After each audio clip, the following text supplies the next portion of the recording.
ये किसी और ने नहीं कहा, वो नबी जनाबे मोहम्मद रसूलुल्लाह नमाज की अहमियत को जाना करते थे। और आप आखिरी वक्त में लोगों को नसीहत कर रहे हैं, लोगों को वसीयत कर रहे हैं, समझा रहे हैं। अल्लाह के नबी कह रहे हैं, लोगों नमाज नमाज नमाज का ख्याल करना, वमा मलकत ऐमानुकुम, और अपने वर्कर के साथ, अपने काम करने वालों के साथ, नौकरों के साथ अच्छा सलूक करना, अपने वर्करों के साथ अच्छा सलूक करना। आज नमाज के अंदर गड़बड़ी है। आज हमारे यहाँ अपने वर्करों के साथ, अपने काम करने वालों के साथ अन्याय हो रहा है, नाइंसाफी हो रही है, जुल्म हो रहा है। अपने यहाँ काम करने वालों के साथ तो जुल्म ज़्यादती हो रही है। लोग अगर किसी चीज़ पर बराजमान ने, अगर किसी मस्जिद और किसी मदरसे के मालिक है तो अपने वर्करों के साथ जुल्म कर रहे हैं, अपने यहाँ उनके साथ जुल्म हो रहा है। मेरे भाइयों, ज़रा बताओ समाज के अंदर कैसे तब्दीली आ सकती है? एक जलसे से कैसे तुम्हारे अंदर सुधार पैदा हो सकता है? आज हमारे यहाँ उलमा की खूनों को चूसा जा रहा है, हमारे यहाँ उलमा के साथ जुल्म हो रहा है। अपने यहाँ इमामों को रखा जाता है, 6-6 हज़ार तनख्वाह मिलती है। बताओ 6 हज़ार में वो इमाम अपनी ज़िंदगी कैसे काटे?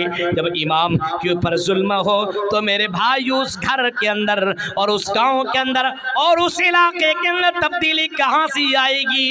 6 हज़ार अपने इमाम को तुम दे रहे हो, उलमा को दे रहे हो। ये उलमा वरसतुल अंबिया, ये तो नबियों के वारिस हैं। उलमा का खून चूसने वालों और मस्जिदों के जिम्मेदारों और मदरसों के जिम्मेदारों, उलमा के साथ नाइंसाफी करने वालों, अपने यहाँ के उलमा की नाकदरी करने वालों, सुनो, कल क़यामत के दिन तुम्हें जाना पड़ेगा और रब के सामने तुम्हें जवाब देना पड़ेगा। मेरे भाइयों, ये हक उलमा है और ये ऐसे जो अल्लाह के पर तवक्कुल करते हुए बाकायदा काम किए जा रहे हैं। लेकिन क्या तुम्हारी अकल काम नहीं करती है? तुम रोज़ाना हज़ार रुपये कमाते हो और तेरा घर नहीं चलता है तो मौलाना को तुम रोज़ाना 200 रुपया देते हो और अपने इमामों के साथ जुल्म ज़्यादती कर रहे हो। क्या तुम्हें ज़र्रा बराबर डर नहीं है कि कल क़यामत के दिन मुझे अल्लाह के यहाँ जवाब देना पड़ेगा? आज हमारे यहाँ जब 6,000 रुपये में अपने मौलवियों को रखोगे तो तुम्हारे यहाँ इस्लाह कैसे होगा? तुम्हारे यहाँ इस्लाह कैसे हो सकता है? मेरे भाइयों, गौर करो, आज हमारे यहाँ उलमा के लिए लोगों के दिलों में इज्जत नहीं है। और आजकल वो लड़कियां ऐसे आलिमों से शादियां कैसे करें? आज जब इन लड़कियों से, उलमा से शादियों के बारे में बात की जाती है, उनके दिल में बैठता है 8-10 हज़ार कमाने वाला हमें क्या खिलाएगा, हमारे मेकअप का सामान कहाँ से लाएगा। इस वजह से हम ऐसे लोगों से शादी नहीं करेंगे। हमें तो ऐसे लोग चाहिए जो पैसे वाले हों। हमारी यहाँ की लड़कियों को देखिए, आज मुर्तद की शिकार हो रही ना, आज इधर से उधर जो जा रही है, उसकी वजह क्या है? ये मुसलमान के अंदर है क्या? गौर करो मेरे भाइयों, आज हमारी मुसलमान बहनें गैरों के साथ भाग रही है। अब बोलिएगा मौलवी साहब, हम कह रहे भागेगी क्यों नहीं? तुमने उन लड़कियों के लिए दिया किया जिन नौजवान को तुम देते, उस नौजवान के पास कमाने का कोई जरिया नहीं है। आज मैट्रिक और इंटर करने के बाद हमारा ये नौजवान नस्ल, हमारी ये कौम हमारी ये कौम, नौजवान कौम मेरे भाइयों इश्क में मुब्तला है। एक नहीं, दो नहीं, 10 गर्लफ्रेंड रख करके उसी में मस्त में लगा हुआ है, लगता सबसे बड़ी इबादत कर रहा है। उसी चक्कर में नौजवान उसी में डूबी हुई है कौम। मेरे भाइयों, ज़रा तसव्वुर कीजिए और सोचिए हालात कितने बुरे हो चुके हैं। और जब ऐसी लड़कियों से शादी करता है, कितना चाहिए? 5 लाख। कितना चाहिए? ये गाड़ी। क्या चाहिए? ये। ऐसे मर्द बनो कि लड़की को दो, लड़की से लो मत। दो, लड़की को दो, लड़की से लेने का नहीं है, लड़की को देने का है।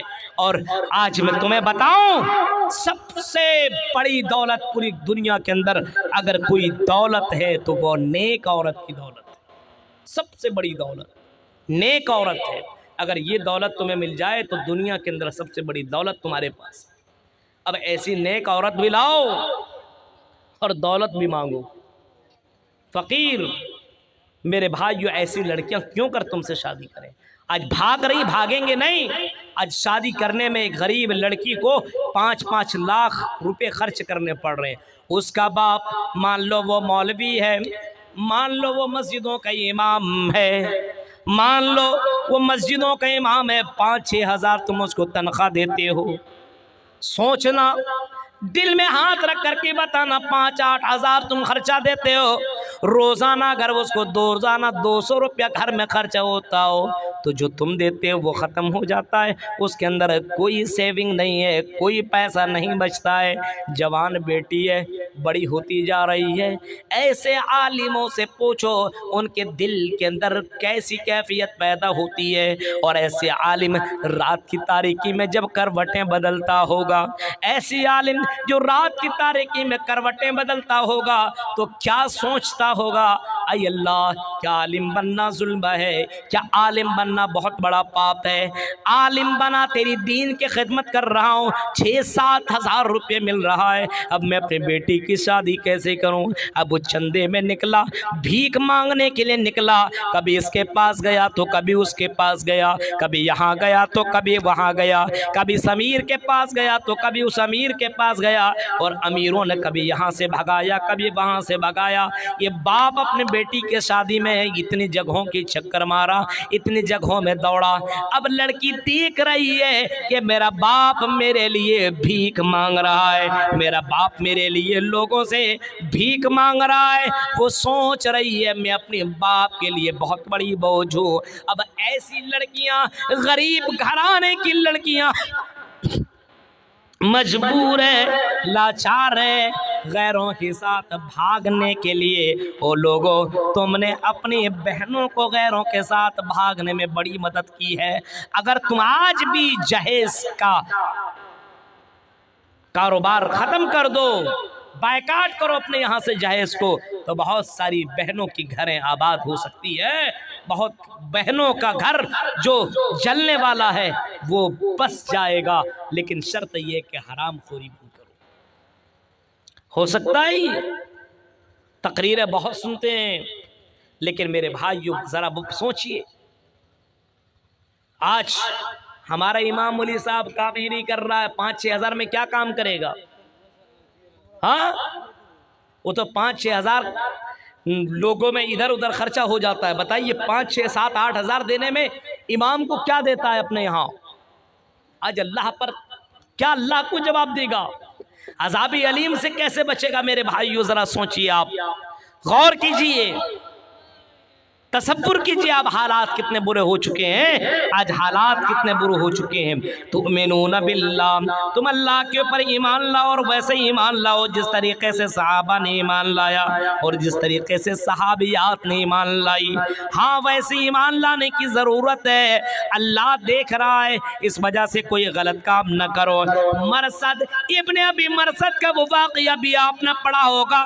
मरसद ने जब कलेमा पढ़ा, अशहदु अल्ला इलाहा इल्लल्लाह व अशहदु अन्ना मुहम्मदन अब्दुहु व रसूलुहु, जब मरसद ने ये कलेमा पढ़ लिया और नबी को अपना आइडियल और अपना नमूना और अपना आइडियल जब मान लिया मुहम्मदुर रसूलुल्लाह को, तो नबी अकरम की बातों के ऊपर बाकायदा हाथ पे हाथ रख कर के बेआत कर ले, ऐ नबी आज के बाद हम जिना नहीं करेंगे, आज के बाद हम शराब नहीं पिएंगे, आज के बाद हम जुआ नहीं खेलेंगे, आज के बाद हम गलत काम नहीं करेंगे, आज के बाद हम हराम खोरी नहीं करेंगे। अल्लाह के नबी, हम आपके हाथ में हाथ रख कर के बियात कर रहे हैं कि आज के बाद हम ज़िना नहीं करेंगे। और पहले के लोग जो ज़बान दिया करते थे, कहा उसके ऊपर जम जाया करते थे। आज हम भी अपनी ज़बान से इकरार कर रहे हैं, लेकिन कहाँ, आज हमने भी कलेमा पढ़ा है अशहदु अल्ला इलाहा इल्लल्लाह, आज हमने भी कलेमा पढ़ा है कि अल्लाह के अलावा कोई माबूद बरहक नहीं है, वही अल्लाह रिज़्क़ का मालिक है। लेकिन मेरे भाइयों, आज हम रोजी रोटी में इधर से उधर फिसल रहे हैं, आज रिश्ते हराम अपना रहे हैं, रिश्ते हलाल को छोड़ करके रिश्ते हराम अपना रहे हैं। और जब हमने अपनी ज़बान से इकरार किया है वह अशहदु अन्ना मुहम्मद रसूलुल्लाह, जब हमने इस बात का इकरार किया है कि अल्लाह के रसूल आई मोहम्मद सल्लल्लाहु अलैहि वसल्लम